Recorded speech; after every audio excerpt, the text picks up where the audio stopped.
The Moonwater River ran red with blood.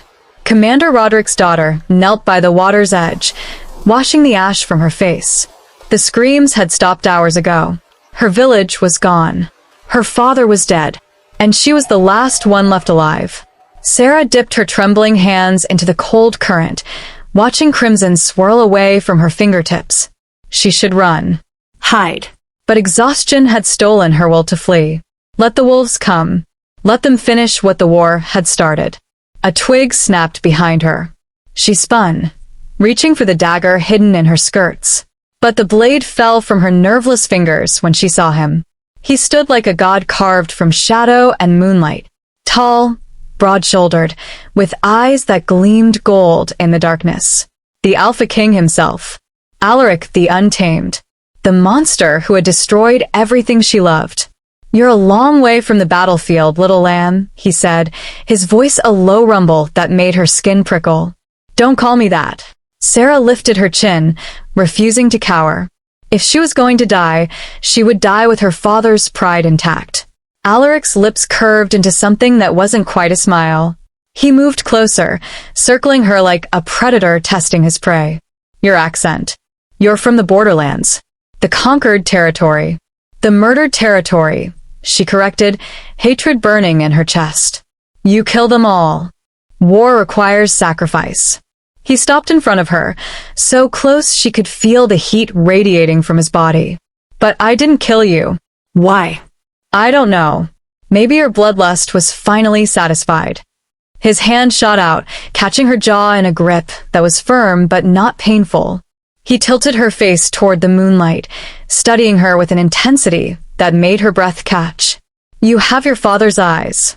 Commander Roderick. He fought well before he fell." Tears burned behind her lids, but she refused to let them fall. "Then kill me too. Send me to him." "No." The word was soft but absolute. "You're coming with me." Before she could protest, he swept her into his arms. Sera fought, clawing at his chest, but he was immovable as stone. His army camp materialized around them, tents, fires, soldiers who watched with curious eyes as their king carried his prize through the center of camp.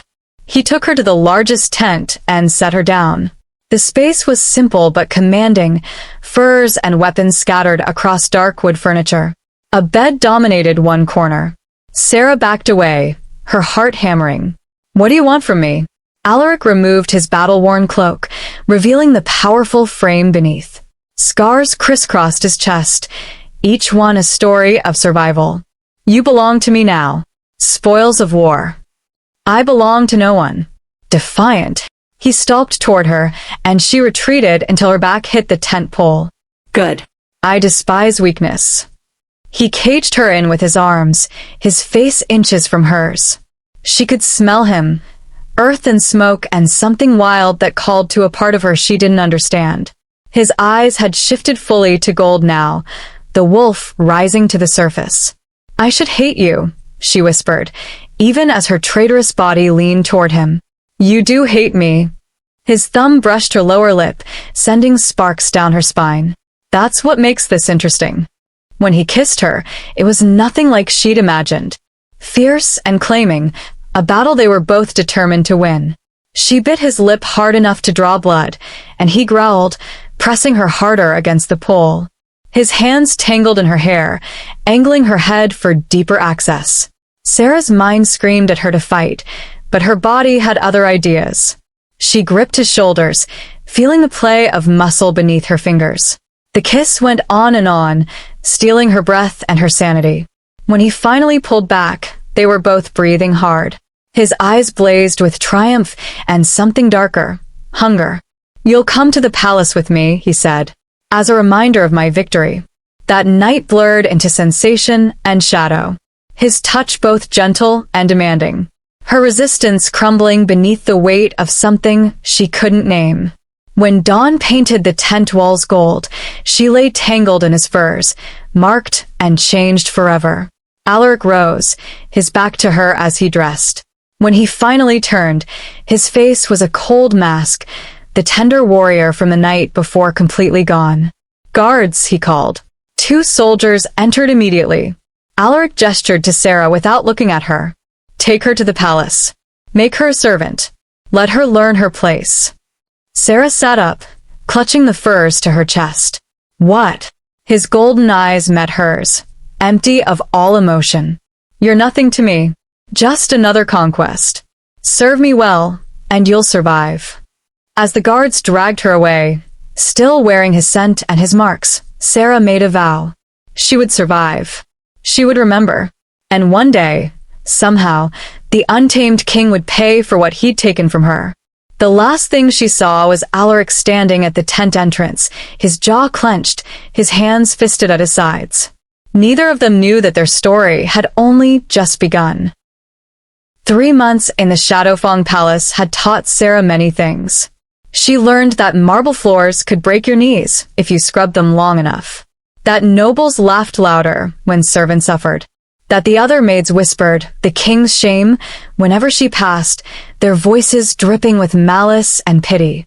She learned to keep her head down and her blade hidden. Move faster, girl. The head housekeeper, Mistress Thorn, cracked her wooden rod against the stones. The king takes his breakfast in an hour. Sera dipped her brush into the bucket, ignoring the ache in her shoulders. Around her, a dozen other servants worked in silence. They all feared Mistress Thorn's rod and the noble's wandering hands. But mostly they feared him. King Alaric the Untamed walked through the palace like he owned not just the walls, but the very air inside them. Cold, distant, powerful beyond measure. When he passed Sera in the corridors, he looked through her as if she were invisible, as if that night by the river had never happened. I hate him, Sera muttered under her breath, scrubbing harder. Careful. The voice came from beside her. Mira, the only maid who'd shown her kindness, glanced around nervously. The walls have ears, and the king has spies everywhere. Let him hear. But Sera lowered her voice anyway. He's a monster. He's the Alpha, Mira corrected gently. His word is law. His power is absolute. And you. She hesitated. You should stay far away from him. Too late for that, Sera thought bitterly. That evening, she carried wine to the private dining hall. The nobles gathered there, laughing over roasted meat and political schemes. Sera moved like a ghost between them, filling cups and collecting plates. She felt his presence before she saw him. Alaric sat at the head of the table, his powerful frame relaxed in the ornate chair. He wore black with silver threading, the colors of his house. His dark hair was longer now, touching his collar. He looked like every fantasy and nightmare combined. As she reached to refill his cup, their fingers brushed. The jolt went straight through her. She gasped, nearly dropping the pitcher. Alaric's eyes snapped to her face for the first time in weeks. Gold met brown. The moment stretched, heavy with unspoken words. Then he looked away, dismissing her again. Sera fled to the kitchens, her heart racing. She hated this. Hated the way her body still responded to him. Hated that some traitorous part of her remembered the feel of his hands, the taste of his mouth. Get yourself together, she whispered fiercely. That night, unable to sleep on her thin mat in the servants' quarters, Sera slipped through the palace halls. She'd learned the guard rotations, knew which passages were safe. She needed air, space to breathe. The training courtyard was empty under the moon. Sera found a practice sword and began the forms her father had taught her. Strike, parry, advance. Each movement was a prayer to his memory. You fight well. She spun, sword raised. Alaric stood in the shadows, still dressed in his evening clothes. How long had he been watching? It's forbidden for servants to carry weapons, he said, stepping into the moonlight. Then punish me. Sera held the sword steady despite her trembling hands. Add it to my list of crimes. He moved closer, and she noticed the tightness around his eyes, the tension in his jaw. Put down the blade, Sera. The sound of her name on his lips after months of silence made something crack inside her. Why? So you can pretend I don't exist again. It's better this way. Better for who? She lowered the sword, anger replacing fear. You took everything from me. My home. My father. my innocence. And then you threw me away like garbage. Why? Alaric's hands clenched. For a moment, his careful control slipped, and she saw something raw in his golden eyes. Because keeping you close would have been worse. I don't understand. You don't need to. He turned to leave. Coward, she called after him. He stopped, his shoulders rigid. When he looked back, his wolf had risen to the surface, making his eyes glow in the darkness. Careful little lamb. Even a caged wolf has teeth. I'm not afraid of you anymore. You should be. But his voice had dropped to a whisper. Because I'm afraid of what I might do if you keep looking at me like that. Before she could respond, he was gone, disappearing into the shadows like the predator he was. Sera stood alone in the courtyard, her heart pounding. She pressed a hand to her chest, feeling the erratic beat beneath her palm. Something had shifted tonight. Some invisible wall between them had cracked. She returned to the servants' quarters just as dawn broke. The other maids were rising, preparing for another day of endless labor. Sera lay on her mat, staring at the ceiling. Her fingers found the small scar on her shoulder, the mark his teeth had left that first night. She told herself she hated him, that the pull she felt was just trauma, confusion, Stockholm Syndrome. But in the lonely hours before dawn, she could admit the terrifying truth. She was falling for her captor, for the man who destroyed her world and kept her in chains. And somewhere in this palace of stone and secrets, she suspected he was falling too. The question was whether they would destroy each other before they could find a way to be whole.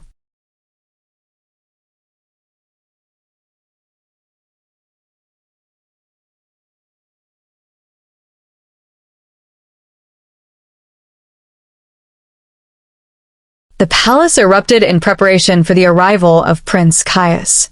Sera watched from her place among the servants as nobles rushed about, ordering new decorations and finer foods. King Alaric's cousin was coming, a diplomatic visit that had the entire court buzzing with speculation.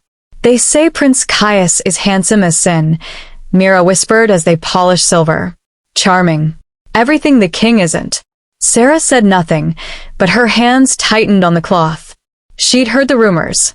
Prince Caius ruled the northern territories with a velvet glove instead of an iron fist. The people loved him. Women threw themselves at him. He was Alaric's opposite in every way. The morning of his arrival, Sera was assigned to serve at the welcome breakfast. She dressed in the plain gray uniform all servants wore, braiding her hair tightly. Invisible. Forgettable. The dining hall gleamed with crystal and gold. Alaric sat at the head of the table, looking bored and dangerous in equal measure. Then the doors opened, and Prince Caius swept in. He was beautiful, golden-haired where Alaric was dark, smiling where Alaric was stern. His green eyes sparkled with warmth as he embraced his cousin. Alaric. Too long, cousin. You look terrible. Still scowling at the world, I see. Caius. Alaric's tone was flat. You're late. Fashionably so. Caius settled into his chair, his easy grace making the other nobles relax. Now, what's for breakfast? I'm starving. Sera moved forward with the wine, careful to remain in the background. The conversation flowed around her, talk of borders, trade, politics. She barely listened until Alaric's voice cut through the pleasantries. You're still unmarried. Why? The question hung in the air. Caius's smile faltered for just a second. That. Well, the truth is, cousin, I've had my eye on someone for years. Since we were children, actually. And? Alaric leaned back, his golden eyes sharp. And I'm terrified she'll reject me. Caius laughed, but it sounded hollow. Pathetic, isn't it? A prince afraid of a woman's no. Who is she? Before Caius could answer, Sera stepped forward to refill his cup. Her hands were steady, her face carefully blank. But the moment Caius looked up at her, everything changed. His cup clattered to the table. Wine spilled across the white cloth. The prince stood so abruptly his chair scraped against the floor. Sera? Her blood turned to ice. She kept her eyes down, her voice a whisper. Your Highness. What are you doing here? Caius moved around the table, his face a mask of confusion and something darker. Why are you dressed like a... She's a servant, Alaric said, his voice cutting like a blade.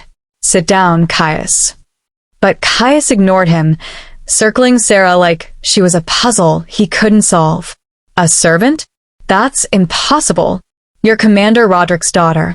You should be... dead. Sera finally met his eyes. Most of my village is. I'm one of the lucky ones, apparently. The room had gone silent. Every noble watched with avid interest. Alaric's hand had curled into a fist on the table, his knuckles white.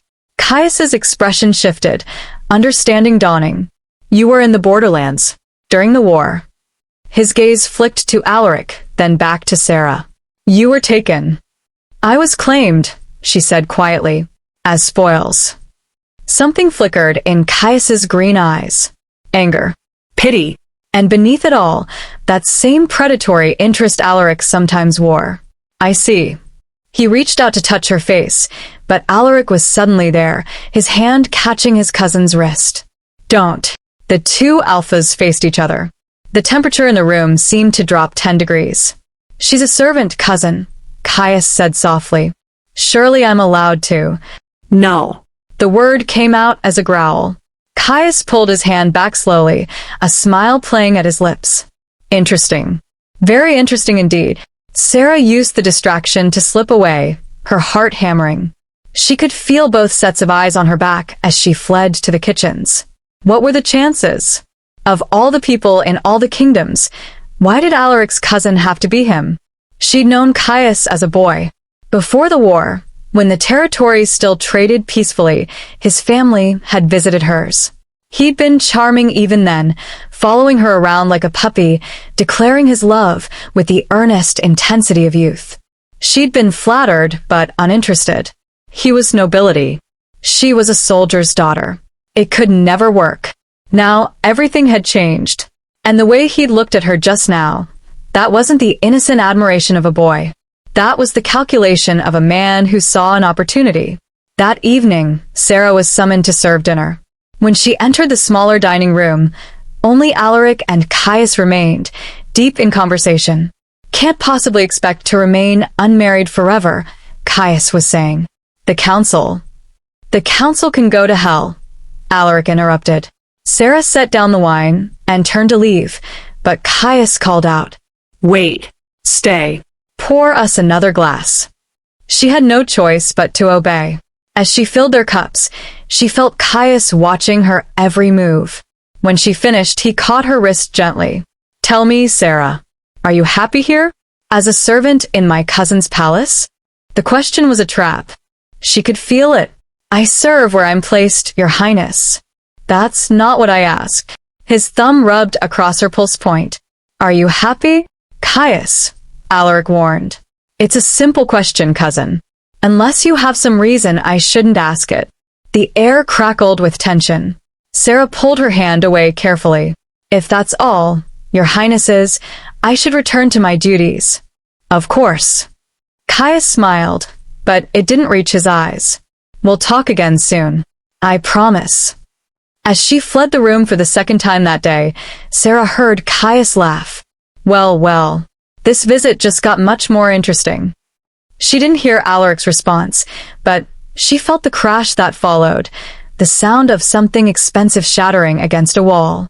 That night, unable to sleep, Sera stood at the servants' quarter window, staring out at the moon. Footsteps approached from behind, and she turned to find Mira looking worried. You need to be careful, her friend warned. Prince Caius has been asking questions about you. And the Queen Mother arrived this evening. She'll be at breakfast tomorrow. Queen Mother Isolde? Sera's stomach dropped. Alaric's mother was legendary for her cruelty. She already hates you. The whole palace knows you're the king's shame. And now, with Prince Caius showing interest. Mira shook her head. You're caught between two alphas and a vengeful queen. That's not a position anyone survives. Sera turned back to the window, her reflection ghost pale in the glass. Somewhere in the palace, Alaric was prowling. Somewhere else, Caius was plotting. And tomorrow, she would face the Queen Mother's wrath. She touched the scar on her shoulder again, the one that marked her as Alaric's. Whatever game was beginning, she was already a pawn in it. The only question was whether she'd be sacrificed, or if she could somehow become a player in her own right. Queen Mother Isolde arrived like a storm wrapped in silk and poison. Sera first saw her at breakfast, sitting beside Alaric with the regal bearing of someone who'd never been told no. She was beautiful in a cold, ageless way, dark hair threaded with silver, eyes like chips of ice. Those eyes found Sera immediately. So, Isolde said, her voice cutting through conversation like a knife. This is the famous war prize. The girl who's caused such a stir. Sera kept her head down, refilling wine cups. But she could feel the Queen Mother's gaze boring into her skull. She's nothing, Mother, Alaric said flatly. Just a servant. Then why does Prince Caius watch her like a starving wolf? Isolde's smile was sharp. Perhaps because she's more than nothing to someone at this table? Caius laughed, raising his cup in mock salute. And Isolde. Always so perceptive. Yes, I'll admit it. I find Sera fascinating. We knew each other as children. I always wondered what became of her. How fortunate you've been reunited. Isolde turned her attention fully to Caius. A servant would make an unusual bride, but not unheard of. Perhaps an elevation of status? If my son has no objections. The room went deadly quiet. Sera's hand trembled, wine sloshing dangerously close to the cup's rim. This was a test, a trap. But for whom? Sera is free to accept any proposal, Alaric said, his voice empty of emotion. She owes me nothing. The lie landed like a blow. Sera met his eyes for one brief moment and saw the truth there, the tightness around his mouth, the way his jaw clenched. He was trying to protect her the only way he knew how, by pushing her away. Caius stood, moving around the table with predatory grace. Well then, perhaps we should discuss this more privately, Sera. Would you honor me with your presence in my chambers this evening? We have much to catch up on. Every instinct screamed danger. But what choice did she have? To refuse would insult a prince. To accept was to walk into a trap. She'll be there, Isolde answered for her, her smile victorious. Won't you, girl? It's not often a servant gets such an opportunity. Don't waste it. That evening, Sera stood outside Caius's chambers, her heart racing. She'd tucked her father's small blade into her boot. Not much, but better than nothing. When she knocked, his voice called out immediately. Come in. The room was opulent, all dark woods and rich fabrics.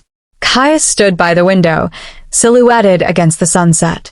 He'd removed his formal jacket, and in the soft light, he looked almost kind. Sera. I'm glad you came.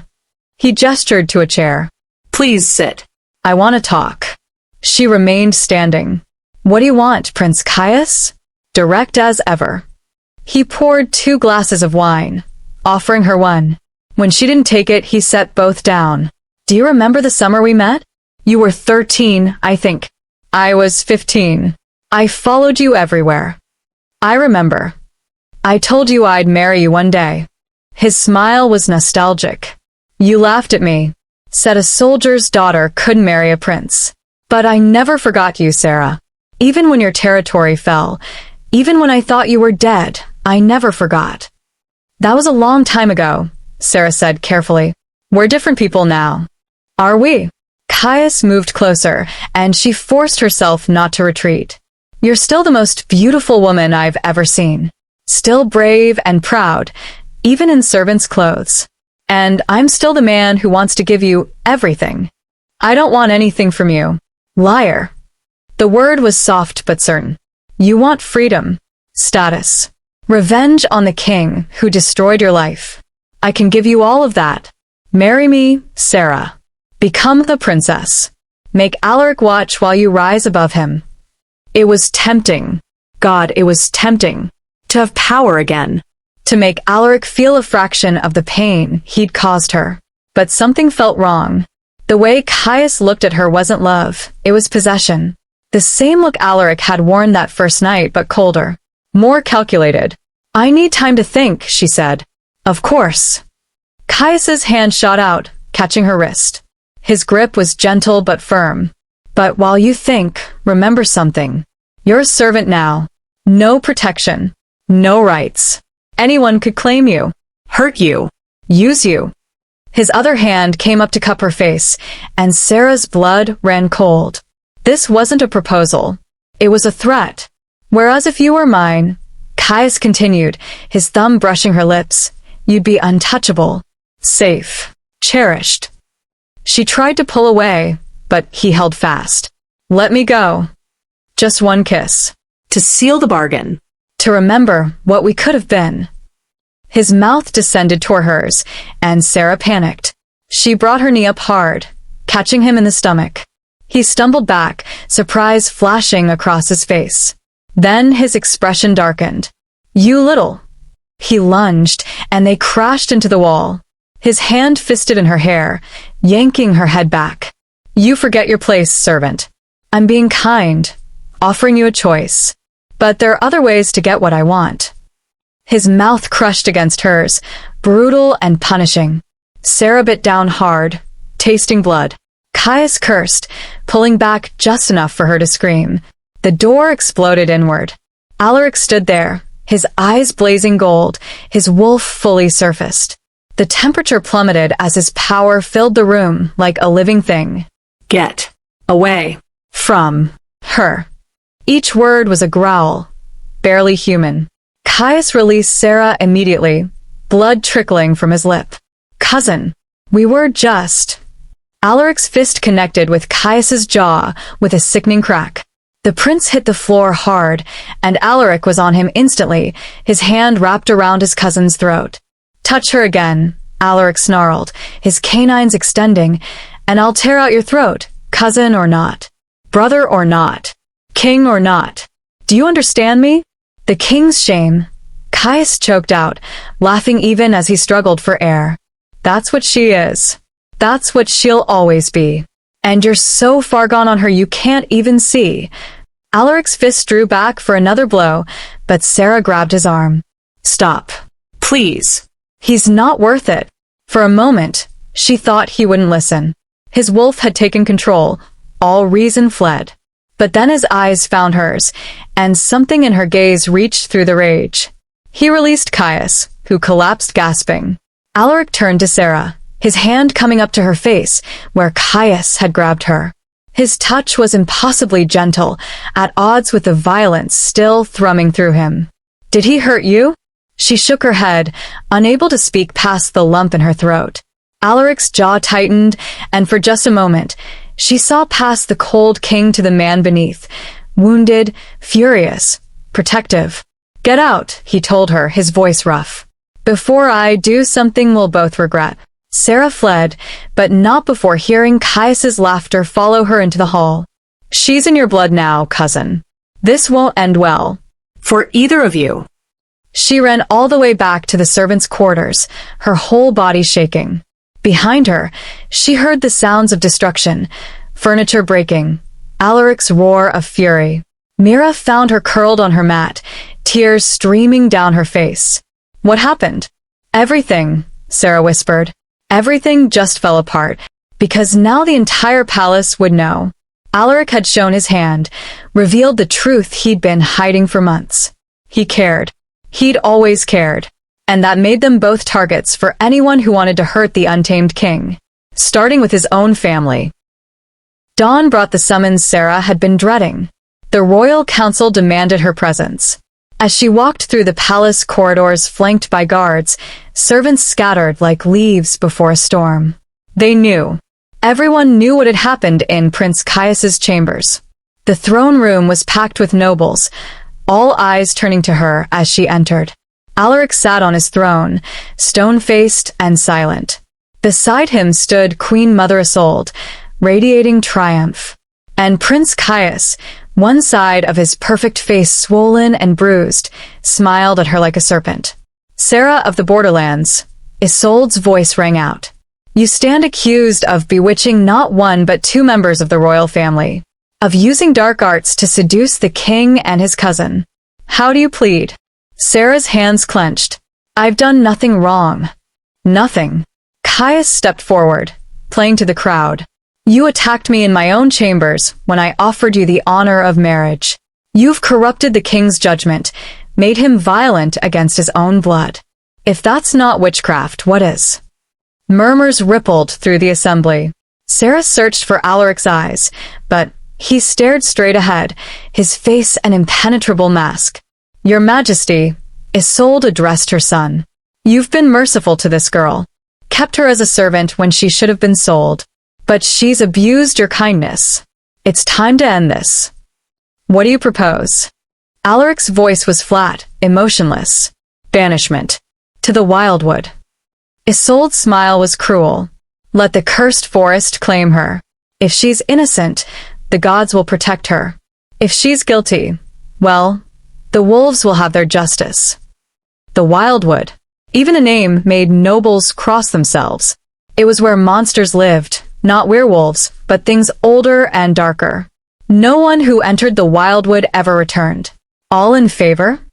Isolde called. Hands rose throughout the chamber. Sera watched in horror as the council condemned her, one vote at a time. When it was done, 2/3 had voted for banishment. Alaric still hadn't moved, hadn't spoken. Sera felt something crack inside her chest. Your Majesty, she said, her voice carrying through the sudden silence. Will you not speak? Will you let them do this? Finally, his golden eyes met hers, and in them, she saw anguish so deep it stole her breath. But when he spoke, his words were like ice. The council has voted. I cannot overturn their will without cause. Cannot. Her voice broke. Or will not. Take her away, Isolde commanded. Before nightfall, let the wildwood have her. Guards grabbed Sera's arms, but she didn't struggle. She kept her eyes locked on Alaric, willing him to look at her, to show some sign that this was killing him too.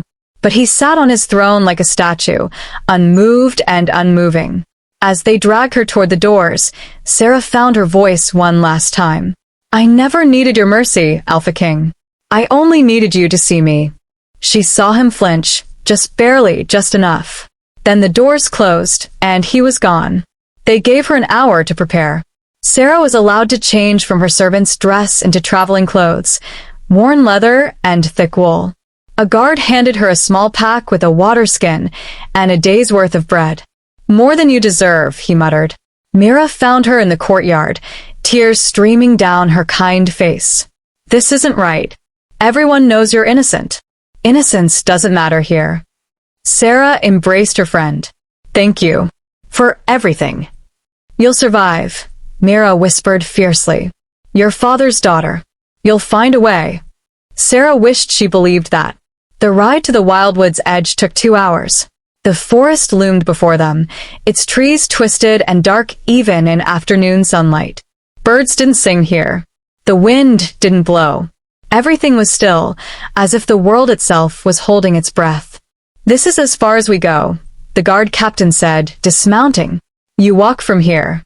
Sera slid off the horse, her legs shaky. The forest entrance yawned before her like a mouth ready to swallow her whole. Behind her, she heard hoofbeats approaching. She turned, hope flaring, but it was only Caius, his bruised face twisted with false sympathy. I'm sorry it came to this, he said. If you'd just accepted my proposal, none of this would have happened. You planned this. Understanding crashed over her. All of it. The assault. The trial. You wanted me banished. I wanted you humbled, Caius corrected. But Alaric's reaction, well, that was a bonus. Now he's weak, distracted. And when he falls, I'll be there to take his throne.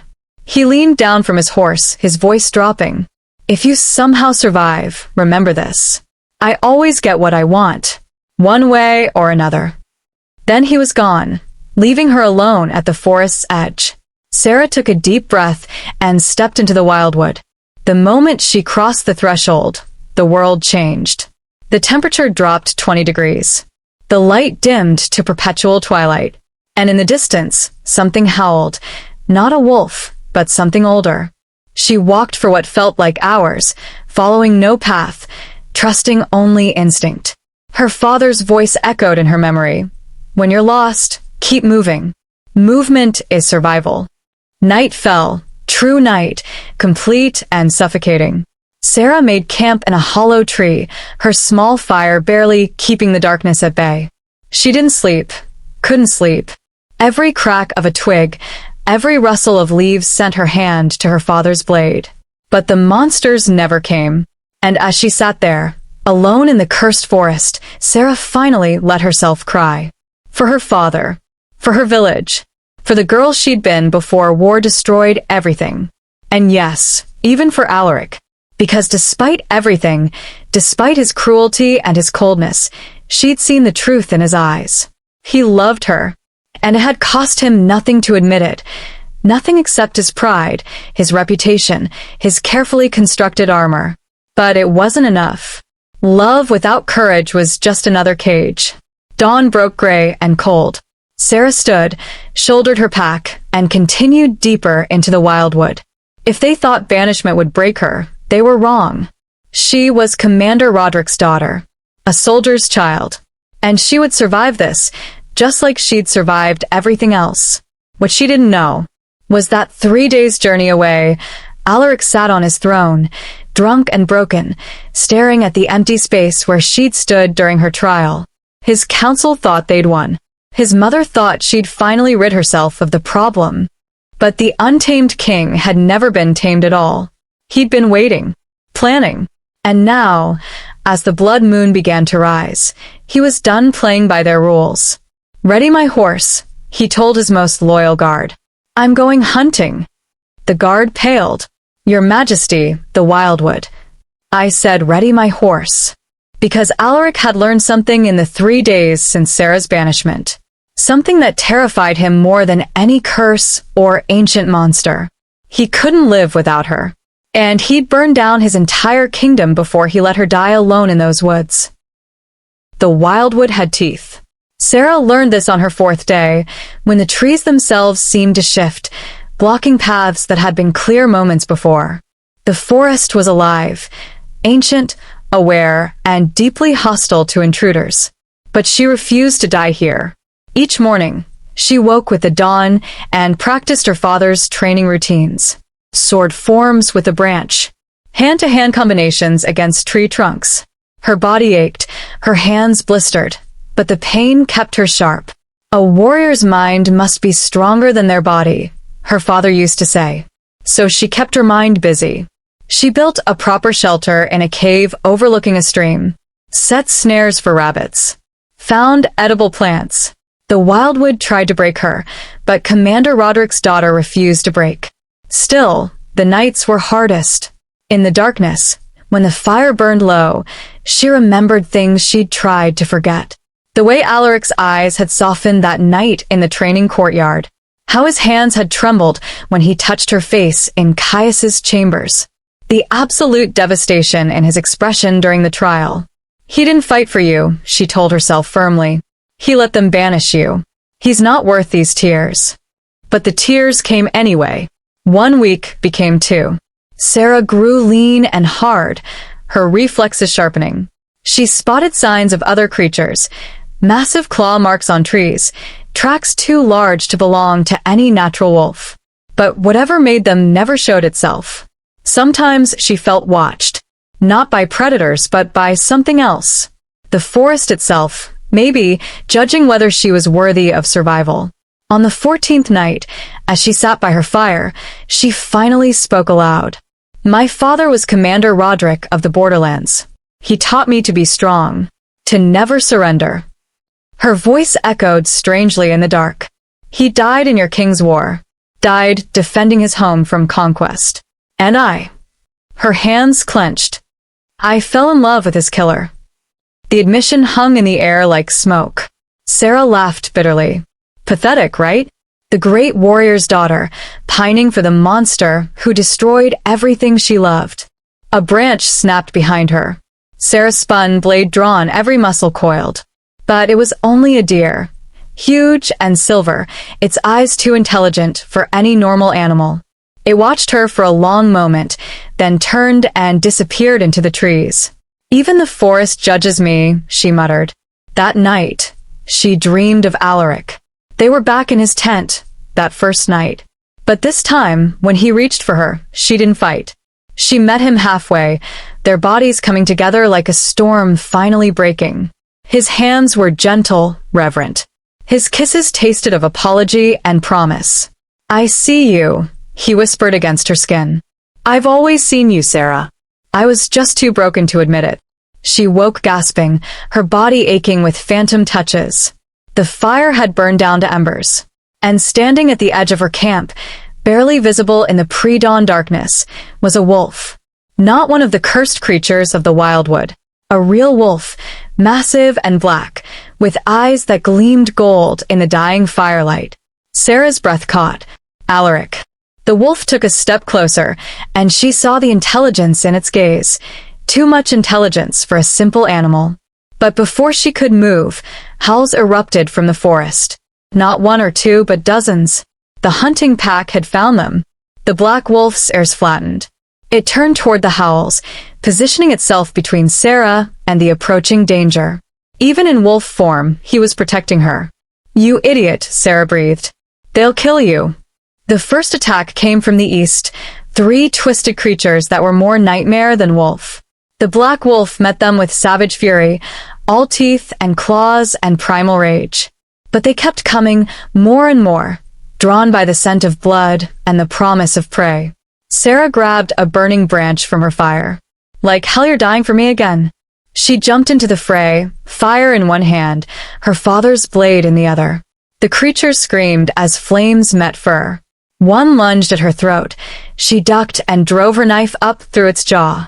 Another came from behind. The black wolf tore its throat out before it could reach her. They fought back to back, warrior and wolf, moving in perfect synchronization. Every time she left an opening, he covered it. Every time he was surrounded, she drew attention away. Minutes blurred into an eternity of blood and violence. Sera's arms burned. Her lungs screamed. But she couldn't stop because if she fell, he fell too. Finally, the last creature retreated into the darkness. The forest fell silent except for their ragged breathing. Sera turned to the black wolf. He was injured, deep gashes across his shoulder, blood matting his fur. As she watched, he began to shift, bones cracking and reforming. Within moments, Alaric knelt where the wolf had been. He looked terrible. Not just the fresh wounds, but the dark circles under his eyes, the hollowness of his cheeks. He looked like he hadn't slept in 2 weeks. "You shouldn't have come," Sera said, her voice shaking. "I know." He swayed slightly, and she caught him. "I came anyway." "Why?" Alaric's golden eyes met hers, and in them she saw everything he'd been too proud, too scared to say. "Because I can't do this anymore. The pretending. The pushing you away. I thought if I was cruel enough, you'd be safe.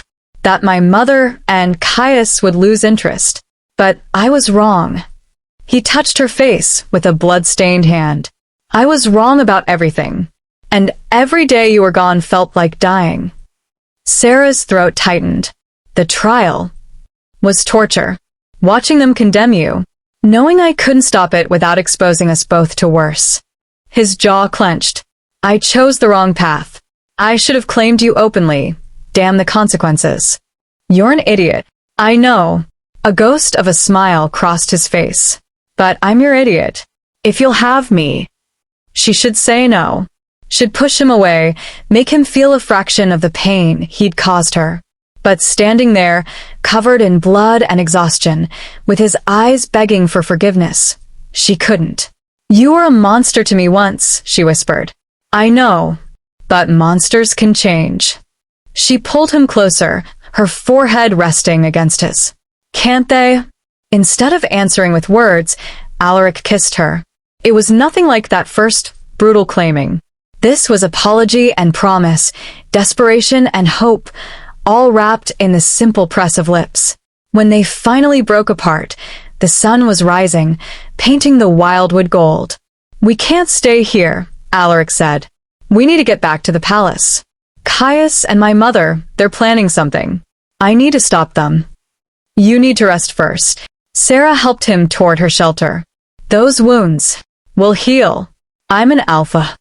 But he leaned on her anyway, too exhausted to maintain the facade. Besides, you're hurt too. She hadn't even noticed the cuts on her arms, the bruises forming. Adrenaline had masked the pain.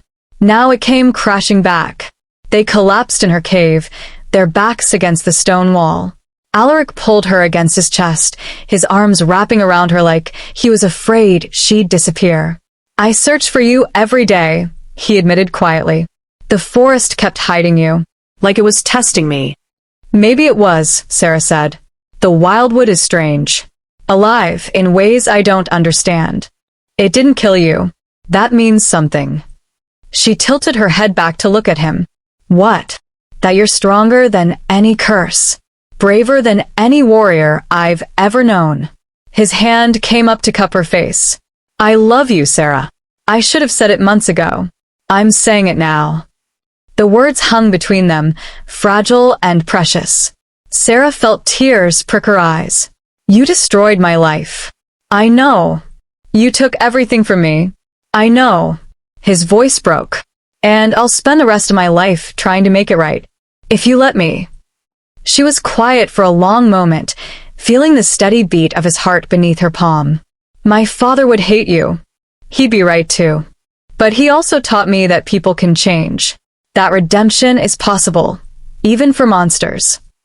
She turned in his arms, meeting his tortured gaze. Don't make me regret this, Alaric. I won't. I swear on my crown, my kingdom, my life, I won't. This time when they kissed, it was different. Slower. Deeper. A promise sealed in the ancient way, with their bodies and breath, and the desperate hope that love could heal even the deepest wounds. They stayed tangled together as dawn broke fully over the wildwood, both too exhausted to move. But even in that moment of peace, danger was approaching. Because back at the palace, Caius had convinced the council that Alaric had gone mad, that the king needed to be removed for the good of the kingdom. And Queen Mother Isolde had just given the order to hire assassins. 50 men, armed with silver and poison, were already riding toward the wildwood. The hunt had begun. They had one day of peace. One perfect day where Sera showed Alaric her camp, her snares, the survival skills her father had taught her. He watched with undisguised admiration as she tracked a deer, brought it down cleanly, and began field dressing it with practiced efficiency. You're magnificent, he said. She glanced up, blood on her hands, and smiled. I'm a soldier's daughter. This is what we do. That night, they sat by the fire and talked. Really talked for the first time since the river. Alaric told her about growing up under Isolde's cruel thumb, how he'd learned to bury his emotions to survive. How war had seemed easier than dealing with feelings. Sera told him about her childhood, her father's lessons, the moment she'd realized she was falling for her captor. I hated myself for it, she admitted. Every time I saw you in the palace, I wanted to scream. Because part of me wanted you to see me, and part of me wanted you dead. Both are fair, Alaric said quietly. As the fire burned low, he pulled her against his chest. Tomorrow we leave.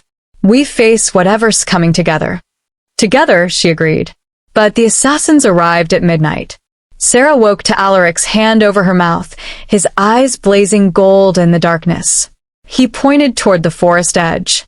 Through the trees, she could see torchlight. Lots of it. 50 men, maybe more, he whispered. Silver weapons. They're not here to capture. Caius. Has to be. Alaric's jaw clenched. He's making his move while I'm away from the palace. Sera grabbed her blade, her mind already calculating. The ravine. 3 miles north. We can bottleneck them there. We're outnumbered 25-1. Then we'd better be smart. She met his eyes. Can you shift? Fight as a wolf. Not for long. The silver will weaken me. Then we use strategy over strength. It's what my father would do. She squeezed his hand. Trust me. Alaric pulled her in for a fierce kiss. With my life. They moved through the wildwood like ghosts, using every trick Sera knew. They left false trails, set tripwires across likely paths. Alaric marked trees with his scent, confusing the hunters' wolves. By the time they reached the ravine, dawn was breaking.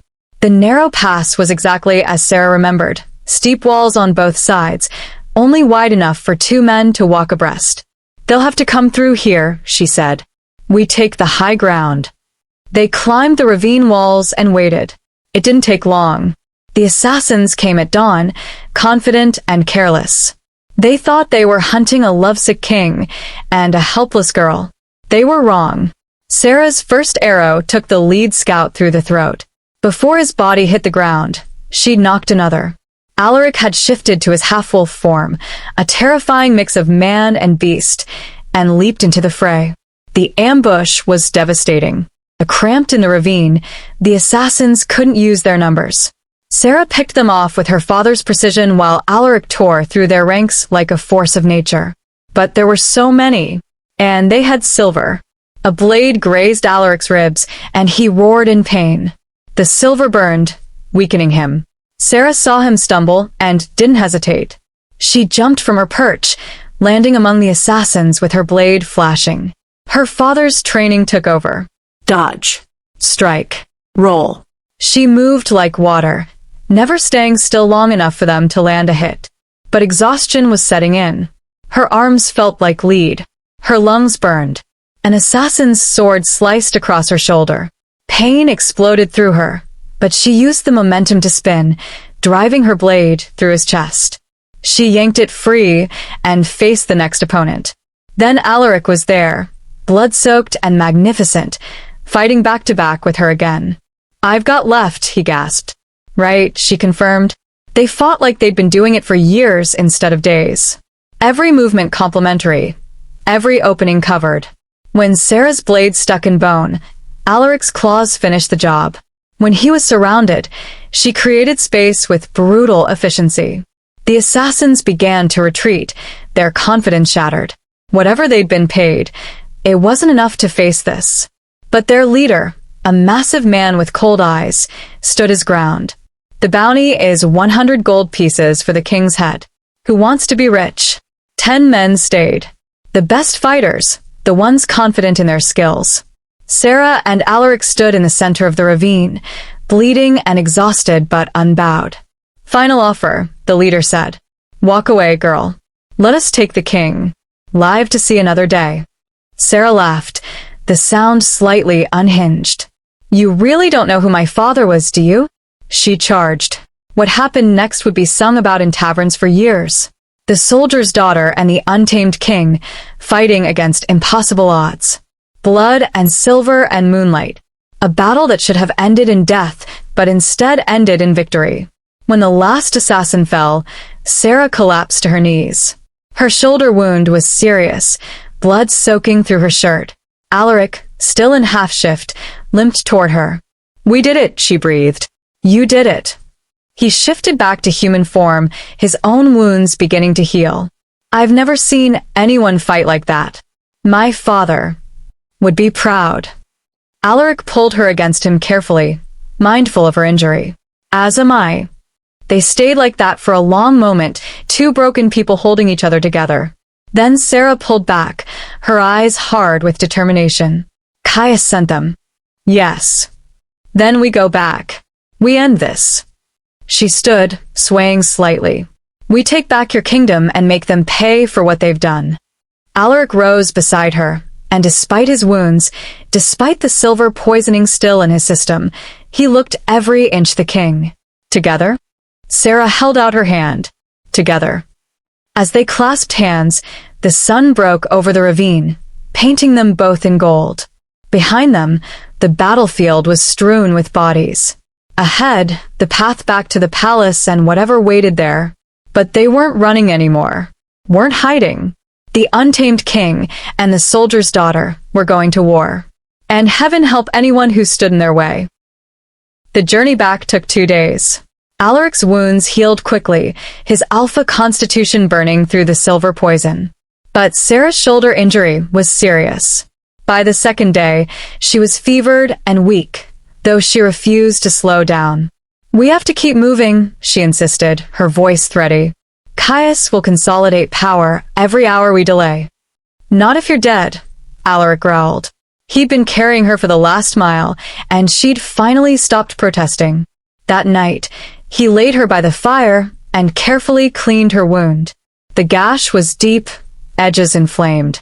If infection set in, "Tell me about your father," he said, trying to keep her awake and focused. Sera's eyes drifted. He was everything. After my mother died, he raised me alone, taught me that strength isn't about muscles or weapons. It's about refusing to break, even when breaking would be easier. He sounds remarkable. He was. Tears leaked from the corners of her eyes. I watched him die, on the battlefield. He saw me in the crowd of refugees, and he smiled, like he was proud I'd survived. Then your wolves tore him apart. Alaric's hand stilled. Sera, I know it was war. I know he understood the risks, but I can never forget what I saw, what your people did. She met his eyes, and the pain there nearly broke him. How do we get past that? How do I love the man whose war killed my father? I don't know, he admitted, but I promise you this. I'll spend every day trying to be worthy of the mercy you've shown me.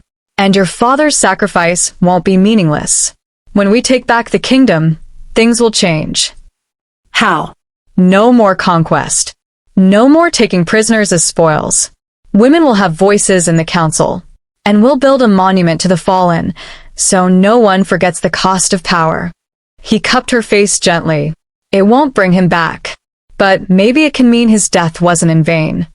Sera's hand covered his. Promise me. On my life, my crown, everything I am, I promise. She finally slept, and Alaric kept watch through the night, his mind racing with plans. Caius and Isolde would have turned the court against him. They'd paint him as mad, obsessed, unfit to rule. He needed allies. Proof. And he needed Sera alive to help him expose the truth. The next day, they reached the palace outskirts. The guards at the gates didn't recognize them at first, blood-stained, exhausted, barely alive. Then someone shouted, "The king! The king has returned!" Chaos erupted. They were rushed inside, and Alaric immediately called for his most loyal commanders. Captain Marcus, who'd trained with him since childhood. Lady Helena, the only council member who'd voted against Sera's banishment. A handful of others who still believed in honor. Caius and my mother attempted assassination, Alaric announced without preamble. I have proof. The surviving assassins will testify. We're calling an emergency council session. Tonight. Your Majesty, Marcus said carefully, the council believes you've been compromised. They're calling for your removal. Then we'll show them they're wrong. Alaric looked at Sera, who stood beside him despite her obvious pain. All of them. That evening, Sera insisted on coming to the council session. She refused to hide in the shadows anymore. She dressed in borrowed clothes, a simple but elegant gown that made her look like the warrior princess she was becoming. Alaric wore his formal regalia, every inch the king. As they walked toward the throne room together, servants and nobles alike stopped and stared. Let them look, Sera murmured. Let them see we're not afraid. The throne room fell silent when they entered. Caius sat in a council seat, his expression carefully neutral. Isolde stood beside him, her eyes narrowing when she saw Sera alive and by Alaric's side. This council is out of order, Isolde began. The king was declared. The king declares this council in session, Alaric interrupted, his voice carrying through the hall. And I have accusations to make. He gestured, and guards brought in 3 of the surviving assassins, bound, battered, but alive. The court exploded in whispers. These men, Alaric continued, were hired to kill me. By my cousin, Prince Caius, with the blessing of Queen Mother Isolde. Lies. Caius jumped to his feet. These are lies from a mind corrupted by. By what? Sera stepped forward, and every eye turned to her. By me? The girl you tried to assault? The girl you had banished to die in the wildwood. She pulled down the collar of her dress, revealing the vicious wound on her shoulder. I earned this defending your king from the assassins you sent, while you sat here, plotting to steal a throne you haven't earned. Caius's mask slipped, just for a moment. Enough to show the rage beneath. You're nothing. A war prize. A servant. You have no right to speak in this hall. She has every right, Alaric said quietly. Because I'm making her my queen. The room erupted. Nobles shouting. Isolde's face turning purple with fury. Caius lunging forward before guards restrained him. But Alaric raised his hand, and his alpha power filled the room like a physical force. Everyone fell silent, even Isolde. You all know the law, he said. An alpha's mate is absolute. Cannot be questioned. Cannot be removed. He turned to Sera, and his expression softened. If she'll have me. Sera's throat tightened. This was it, the moment that would define everything. She could walk away, return to her old life, or what was left of it. Abandon this broken king and his poisoned court. Or she could choose love. Choose to fight for something better. She looked at the assembled nobles, at Caius's hatred and Isolde's fury. Then she looked at Alaric, bloodied, broken, but standing tall, offering her everything he had.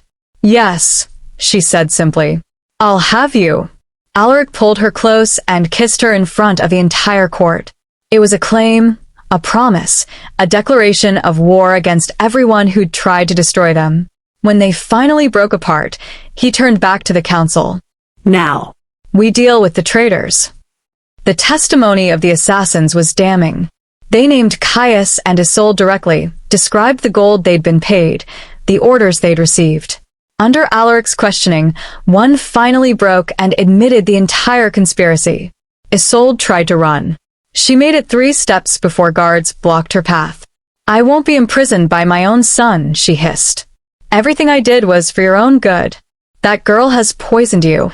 That girl, Alaric said coldly, has shown me what true strength looks like. What honor means. Things you never taught me, mother. He stripped her of her titles right there, in front of everyone. She screamed curses as guards dragged her away, promising vengeance, swearing that he'd regret this. Alaric watched her go with empty eyes. Then he turned to Caius. His cousin stood tall, unrepentant even in defeat. You were my brother once, Alaric said quietly. We grew up together, trained together. I trusted you. And I hated you, Caius spat. Every day of our lives. You got everything, the throne, the power, the respect, while I got nothing. So, yes, I try to take what should have been mine, and I do it again. Then you leave me no choice. Alaric's jaw tightened. Exile. Forever. Your lands are forfeit. If you set foot in this kingdom again, you'll be executed on sight. Caius lunged one final time, not at Alaric, but at Sera. You ruined everything. His hand reached for her throat, but he never made contact. Alaric's partial shift was instantaneous, claws extending, eyes blazing gold, power radiating from him in waves. He caught Caius's wrist and twisted until bone cracked. His cousin screamed. Touch her, Alaric growled, barely human, and I forget mercy entirely. Guards dragged Caius away, his screams echoing through the hall. The room was silent, shocked by the display of raw alpha power. Alaric turned to Sera, still half-shifted, breathing hard. She touched his face gently, and he leaned into her palm like a wolf seeking comfort. It's over, she whispered. You can let go now. Slowly, he shifted back to human form. His hands were shaking. I almost killed him. But you didn't. You chose justice over vengeance. That's what makes you a king. She pulled him close, not caring that the entire court watched. That's what makes you mine. He buried his face in her hair, and she felt him tremble with the aftermath of adrenaline and emotion. I don't deserve you. Probably not, she agreed. But you're stuck with me anyway. When they finally turned back to the assembled court, they stood together. King and future queen, warrior and alpha. 2 broken people who'd found wholeness in each other. This council is adjourned, Alaric announced. Tomorrow, we begin rebuilding. A kingdom based on honor, not conquest. On justice, not cruelty. And anyone who disagrees with these changes is welcome to leave. No one moved. As they left the throne room, Captain Marcus approached, bowing low to Sera. Your father would be proud, my lady. I served with him once. He was the finest warrior I ever knew. Sera's eyes burned. Thank you. And you, Marcus said, have his heart, his courage. The palace is honored to have you as our queen. That night, as they lay tangled together in Alaric's chambers, finally safe, finally together, Sera traced the scars on his chest. What are you thinking? He asked. That we survived. Against everything we survived. She looked up at him. What happens now? Now. Alaric pulled her closer. Now we heal. We rebuild. We create something better than what came before. Together? Always together. He kissed her forehead. I love you, Sera. My queen. My warrior. My everything. I love you too, she whispered. Even though you're still kind of a monster. He laughed, the sound rusty but genuine. But I'm your monster. Yes, she agreed, smiling against his chest. Mine. Outside, the blood moon was rising. And tomorrow, a new reign would begin. The formal trial began at dawn. The throne room had been transformed. Every seat filled, nobles pressed shoulder to shoulder with common folk. Alaric had opened the proceedings to everyone, declaring that justice should be witnessed by all. He sat on his throne, Sera beside him in a chair that had been hastily brought for her. She wore armor now, a gift from the palace smithy, who'd worked through the night to create something worthy of the new queen. She looked magnificent. Queen Mother Isolde was brought in first, chains clinking. She held her head high, defiant even in defeat. You stand accused of conspiracy, attempted murder, and treason, Alaric announced. How do you plead? I plead that I did what was necessary, Isolde spat. You were weak, distracted by a commoner. Someone had to protect this kingdom from your foolishness. By hiring assassins to kill your own son? By doing what you were too cowardly to do, put the kingdom first. Her eyes blazed. Everything I did was for power, for legacy. That girl, she pointed at Sera with contempt, has destroyed everything I built. No, Sera said quietly, standing. I've destroyed nothing but your illusions. You built a kingdom on fear and cruelty. We're building something better. Isolde laughed bitterly. Better? You think love makes you strong? It makes you weak, vulnerable. And one day, someone will use it to destroy you both. Maybe, Alaric agreed. But I'd rather be destroyed loving her than live forever as the man you wanted me to be. The council voted quickly. Exile, stripped of all titles and lands. Isolde would be escorted to the border and forbidden to return. As guards led her away, she looked back one final time. You'll regret this, my son. Mark my words, you'll regret choosing her over blood. Then she was gone. Caius's trial was shorter. The evidence was overwhelming. The assassin's testimony, the paper trail of gold, witnesses who'd heard him plotting.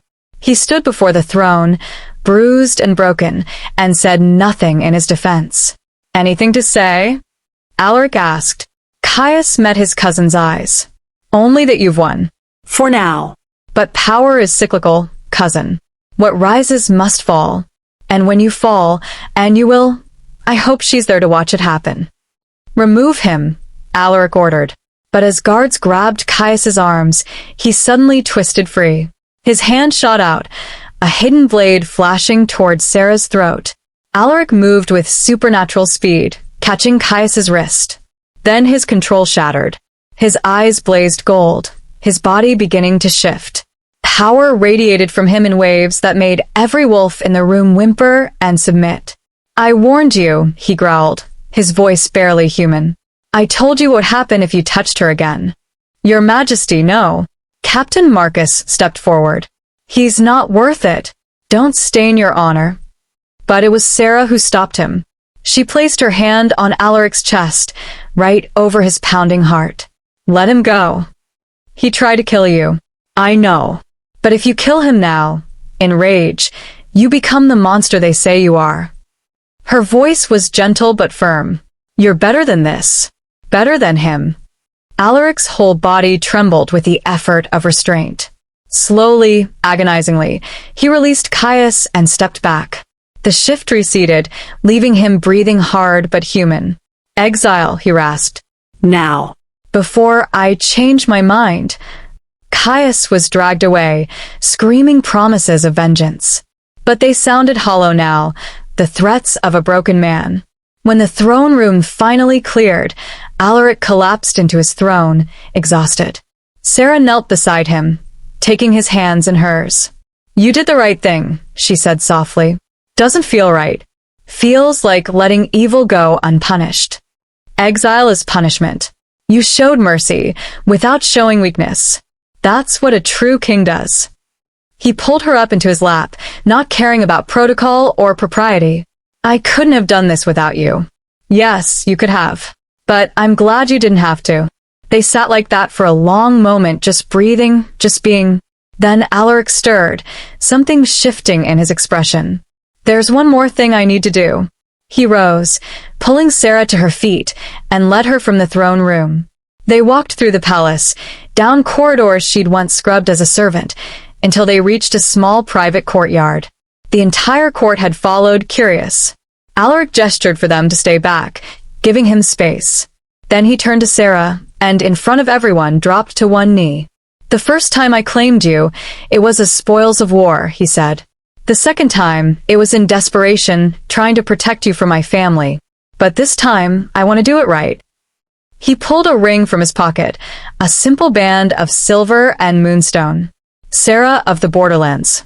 Commander Roderick's daughter. Warrior, survivor, the woman who showed me what it means to be truly strong. Will you marry me?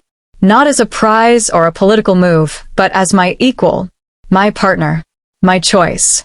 Sera felt tears streaming down her face. You're really doing this? In front of everyone. I want them all to know. Want the whole world to know. His golden eyes were soft with vulnerability. You've already said yes once. I'm hoping the answer hasn't changed. You're still an idiot, she whispered. I know. Still a monster in some ways. Working on it. But you're my idiot monster. She pulled him to his feet and kissed him soundly. Yes. 1,000 times yes. The courtyard erupted in cheers. Nobles, servants, guards, all of them celebrating. Even Marcus was grinning, though he tried to maintain his stern captain's demeanor. Alaric slipped the ring onto her finger, and it fit perfectly. He rested his forehead against hers, breathing her in. 3 weeks. We marry under the blood moon in 3 weeks. 3 weeks. Sera laughed. That's not enough time to plan a royal wedding. I've waited long enough. He pulled her closer, his voice dropping to a whisper only she could hear. I need you bound to me. Officially. Before anything else tries to tear us apart. She understood. The fear beneath his confidence, the worry that this fragile happiness could shatter. 3 weeks then. The next days blurred into preparation. But Alaric made good on his other promises too. He called the full council together and announced sweeping reforms. No more conquest without just cause, he declared. No more prisoners taken as property. Women will have seats on this council and voices in all decisions. Some nobles protested. Alaric silenced them with a look. And we will build a monument, he continued, his eyes finding Sera in the crowd, to honor those who fell in past wars. So we never forget the true cost of power. The monument was his wedding gift to her. Sera watched as stonemasons carved her father's name among hundreds of others, warriors who died defending their homes. It would stand in the palace courtyard, a permanent reminder. Commander Roderick of the Borderlands, she read aloud, tracing the letters with trembling fingers. Beloved father, honored warrior. Alaric wrapped his arms around her from behind. Tell me about him. I want to know the man who raised you. So she did. Standing before his name, she shared memories of her father. His laugh. His lessons. The way he believed in her even when others said girls couldn't be warriors. He would have hated you, she admitted. I know. But he also believed in redemption, in the possibility of change. She turned in his arms. He would have seen what you're trying to do. And maybe eventually he would have approved. That's all I can hope for. The night before the wedding, Sera couldn't sleep. She slipped from her chambers and found her way to the monument. The moon was rising. Tomorrow it would be full and red, the blood moon of legend. I hope I'm doing the right thing, Father, she whispered to the stone. I hope you understand. A shadow shifted behind her. For a moment her heart leaped, thinking Alaric had followed. But it was Captain Marcus who stepped into the moonlight. Forgive the intrusion, my lady. I saw you leave the palace. It's fine. I was just... She gestured helplessly at the monument. Saying goodbye, Marcus finished gently. He moved to stand beside her, his eyes on Roderick's name. I knew your father. Fought beside him twice, actually. Before the war made us enemies. Tell me. So Marcus shared his own memories. Of Roderick's honor in battle, his kindness to defeated foes, his absolute refusal to compromise his principles even when it would have been easier. He was the kind of man who made everyone around him better, Marcus said. The kind of man who changed kingdoms just by existing in them. Like what Alaric's trying to do, Sera realized. Exactly like that. Your father would see it, I think. Would recognize that the king is trying to honor the legacy of men like him. Marcus met her eyes. You're his legacy too, my lady. His strength lives on in you. And through you, it's changing this entire kingdom. Sera's throat tightened. Thank you for telling me that. You honor us all by becoming our queen. Never doubt that. After he left, Sera stood alone with her father's memory. I love him, father. The man who killed you. I know that's complicated and messy, and probably wrong. But I do. And I hope that our love can heal some of the damage his war caused. The wind stirred, carrying the scent of night-blooming flowers. And maybe it was imagination, maybe wishful thinking, but Sera felt a moment of peace. Like forgiveness, freely given. She returned to the palace to find Alaric waiting outside her chambers, pacing like a caged wolf. You shouldn't be here, she said. It's bad luck to see the bride before the wedding. I couldn't sleep. Kept thinking you'd changed your mind. After everything? You think I'd run now? He pulled her close, desperate and tender at once. I think I don't deserve you. And my mind keeps waiting for the universe to realize its mistake. Well, the universe is just going to have to deal with it. She kissed him softly. Now go. Get some sleep. Tomorrow we have a kingdom to scandalize. He laughed, the sound warm and real. I love you, Sera. I love you too, you impossible man. Now leave before someone sees us and starts more rumors. He stole one more kiss and disappeared down the corridor. Sera watched him go, her hand unconsciously moving to the ring on her finger. Tomorrow, she would marry a king. The man who destroyed her old life and given her a new one. It was terrifying and perfect and absolutely right. She finally slept, dreaming of blood moons and new beginnings. The palace had never seen anything like it. The ceremony grounds were set in the ancient courtyard, beneath the open sky where the blood moon would rise. Flowers from both kingdoms, the conquered and the conqueror, were woven together in garlands that hung from every surface. Sera stood in her chambers, staring at her reflection. The dress was a masterpiece, ivory silk that flowed like water, with armor pieces worked into the design. Pauldrons engraved with wolves and swords. A breastplate that curved elegantly over her heart. She looked like what she was, a warrior queen. Mira fussed with her hair, weaving in small white flowers.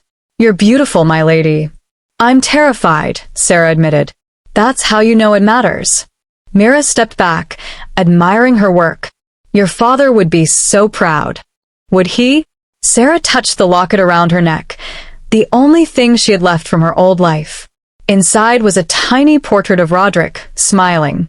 She pressed it to her heart. Give me strength, Father. Help me be worthy of this. A knock came at the door. Captain Marcus entered, looking uncomfortable in his formal uniform. My lady, if you're ready, I'm to escort you. Sera took a deep breath. I'm ready. They walked through the palace, and Sera noticed how different it looked. Servants smiled at her now instead of whispering. Nobles bowed respectfully. The fear that had permeated these halls was fading, replaced by something new. Hope. The courtyard was packed with people. It seemed like the entire kingdom had come to witness this. As Sera stepped into view, the crowd erupted in cheers. And there, at the altar beneath the rising blood moon, stood Alaric. He wore traditional ceremonial armor, black with silver threading. His dark hair was pulled back, revealing the sharp lines of his face. But it was his eyes that captured her, golden and bright with unshed tears. Sera walked toward him, and with each step, she felt the weight of the past fall away. The pain, the loss, the hatred, all of it transforming into something new. When she reached him, Alaric took her hands. His were trembling. You came, he whispered. Did you doubt? Every second until this moment. The ceremony was a blend of both their cultures. The priest spoke of unity, of strength through partnership, of love that transcends boundaries. Then came the traditional Alpha vows. Alaric turned to face Sera fully, his voice carrying through the courtyard. I, Alaric, king of the Shadowfang territories, take you, Sera, as my mate, my equal, my queen. I vow to protect you, to honor you, to stand beside you in all things. I vow to be worthy of the trust you've placed in me. And I vow that your father's sacrifice will never be forgotten, that I will spend every day building a kingdom he would have been proud to see. His voice broke on the last words. Sera squeezed his hands, her own eyes burning with tears. Then it was her turn. I, Sera, daughter of Commander Roderick, take you, Alaric, as my mate, my equal, my king. I vow to stand with you through every storm, to remind you who you are when you forget, to build something better than what came before. And I vow that our love will heal the wounds of the past, that we will create a future worthy of all those who suffered to get us here. The priest raised his hands. Then, by the power of the blood moon and the ancient laws, I declare you bound, king and queen, alpha and mate, united until the end of days. Alaric pulled Sera close and kissed her as the blood moon broke over the horizon, painting everything crimson and gold. The crowd roared its approval. When they finally broke apart, they turned to face their people together. Sera raised her voice, surprised by how steady it sounded. I was once a prisoner here, a servant. The king's shame. She paused, letting the words sink in. But this kingdom has shown me that change is possible, that people can grow beyond their worst moments. Today, I stand before you not as a victim, but as your queen. And I promise you this, we will build a realm where no one else has to suffer as I did. Where strength means protecting the weak, not preying on them. Where justice is for everyone, not just the powerful. The cheers were deafening. Alaric's arm tightened around her waist, pride and love radiating from him. The celebration that followed was legendary. Tables groaned under the weight of food from both kingdoms. Musicians played songs that blended northern and southern traditions. Nobles danced with commoners, wolves mingled with humans, and for one perfect night, the divisions that had defined this land seemed to disappear. Sera found herself pulled into a dance with Captain Marcus, who moved with surprising grace. "You're good at this," she laughed. "Your father taught me, actually, years ago, at a peace summit that ultimately failed." Marcus's expression was soft with memory. He said that if warriors could dance together, maybe they could find common ground in other ways too. He was an optimist. He was right, though. Look around, my lady. Look at what you and the king have created. Sera did look. At former enemies laughing together. At the monument to the fallen, now wreathed in flowers. At Alaric, watching her from across the courtyard with such devotion it made her breath catch. "Thank you," she told Marcus, "for believing in us, for helping make this possible. Thank you for showing us a better way." As the moon climbed higher, Alaric finally claimed her for a dance. They moved together perfectly, as natural as breathing. Happy? He asked, deliriously. She rested her head on his chest, listening to his heartbeat. Though I keep waiting for something to go wrong. Nothing's going wrong. Not tonight.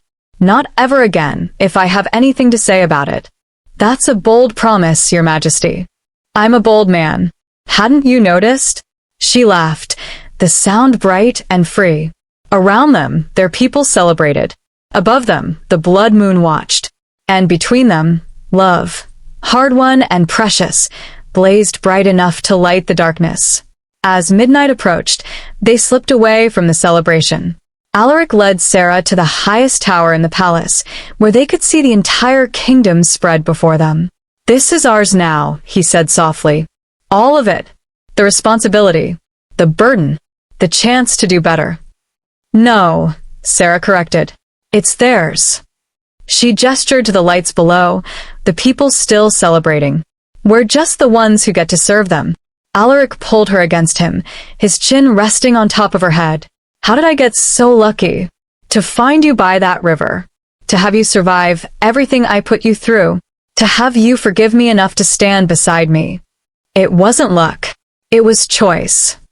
She turned in his arms. Every day, we choose each other. That's what makes this real. He kissed her then, deep and slow, a promise of all the nights to come. When they finally broke apart, both breathing hard, Sera smiled up at him. Take me to bed, husband. With pleasure, wife. They made their way to the royal chambers, their chambers now. The room had been prepared, candles everywhere, rose petals scattered across silk sheets. It was romantic and intimate and perfect. But what happened between them that night wasn't about passion or desire, though both were present. It was about healing, about two broken people finally becoming whole. Alaric worshipped every scar on her body, apologizing with his hands and mouth for the ones he'd caused. Sera traced the wounds on his chest, the physical and emotional damage he'd carried for so long. I love you, he whispered against her skin. I love you. I love you. Show me, she breathed. And he did. Tender and fierce, gentle and desperate, they came together as true equals. King and queen. Alpha and mate. Two souls who'd found each other in the wreckage of war and built something beautiful from the ruins. Afterward, they lay tangled together, watching the blood moon through the window. Do you ever wonder, Sera asked quietly, if we would have found each other anyway? If there hadn't been a war? If we'd met some other way? Every day, Alaric admitted. I like to think we would have. That somehow, across all the possible lives we could have lived, we were always meant to be here. Together. That's romantic for a warrior king.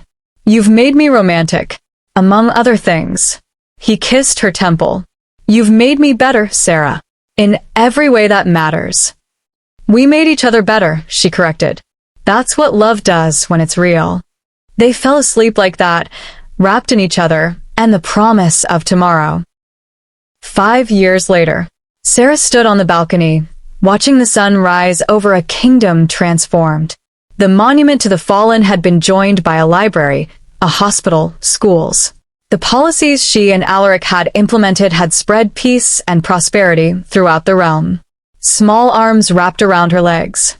She looked down to find her daughter, Lyra, grinning up at her.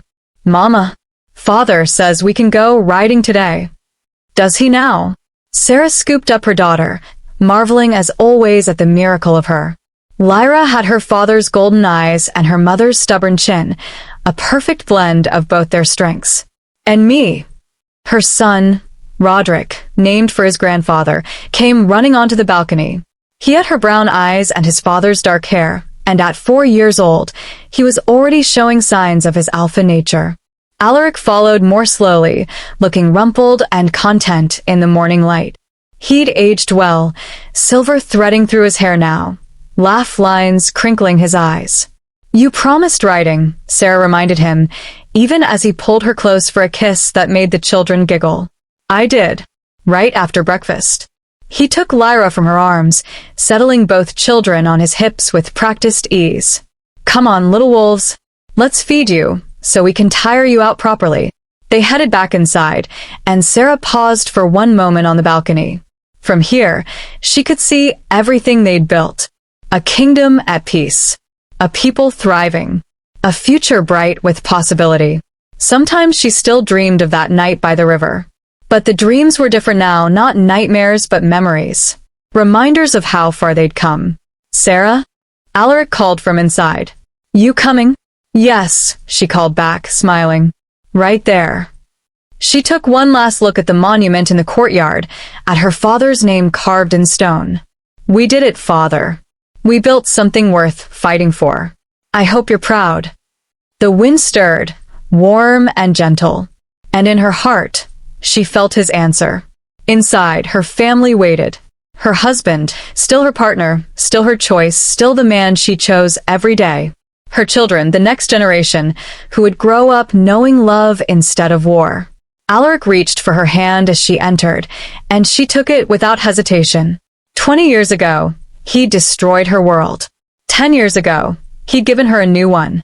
Today, they stood together, building a future their younger selves could never have imagined.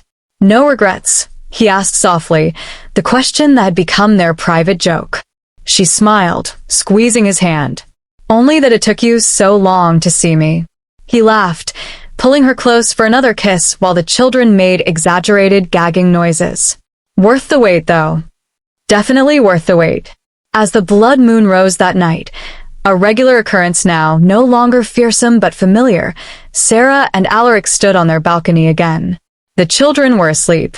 The kingdom was at peace. And between them, love still burned as bright as it had on that first impossible night. "Thank you," Alaric said suddenly. "For what? For surviving. For forgiving me. For teaching me what it means to truly love." He turned her to face him, his golden eyes soft in the moonlight. "For giving me everything I never knew I needed. Right back at you, husband." She kissed him softly. "Now and always." The wolf howled in the distance, not a threat but a song. A celebration of love that had conquered hate, of peace that had emerged from war, of two people who'd refused to let their story end in darkness. And under the blood moon's watchful gaze, the untamed king and his warrior queen held each other close, knowing that whatever came next, they would face it together. Always together. The end.